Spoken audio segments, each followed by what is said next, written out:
بسم اللہ الرحمن الرحیم۔ رسول اللہ صلی اللہ علیہ وسلم کی خدمت میں ایک شخص دوڑتا ہوا آتا ہے، اور وہ وقت ہے کہ جب مسلمان کفر کے خلاف برسر پیکار ہیں، حالت جنگ میں ہیں اور کفر کے خلاف جنگ کر رہے ہیں۔ تو وہ شخص آپ کے پاس دوڑتا ہوا آتا ہے اور عرض کرتا ہے، یا رسول اللہ صلی اللہ علیہ وسلم، میں اسلام قبول کروں یا میں جہاد کروں؟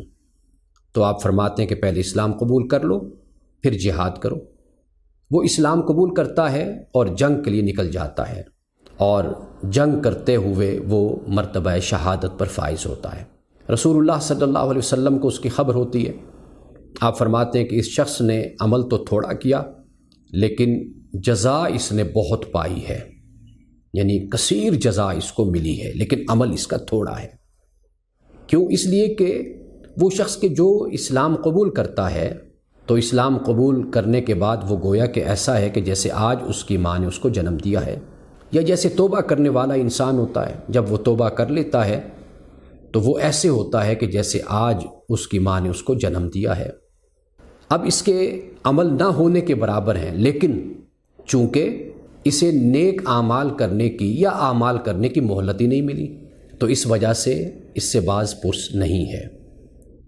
ایمان کی قبولیت کے بعد موت نے جب اس کو اپنے گلے لگا لیا تو یہ سیدھا ہی جنت میں گیا۔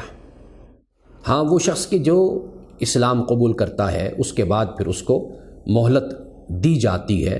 اب وہ اپنی زندگی میں اچھے کام بھی کرتا ہے، برے کام بھی کرتا ہے، دونوں کام اس کی زندگی میں چلتے ہیں، تو وہ اپنے گناہوں کی، معصیت کی وہ سزا پاتا ہے، اور اپنے اچھے کاموں کا وہ اجر اللہ سبحانہ وتعالیٰ کی بارگاہ سے پاتا ہے۔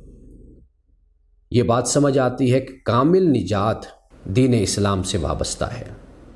کامل نجات رسول اللہ صلی اللہ علیہ وسلم کی رسالت و نبوت پر ایمان لانے سے وابستہ ہے۔ تو آج انسانیت کی نجات دین اسلام کو ماننے، قبول کرنے اور اس کے مطابق زندگی بسر کرنے سے وابستہ ہے۔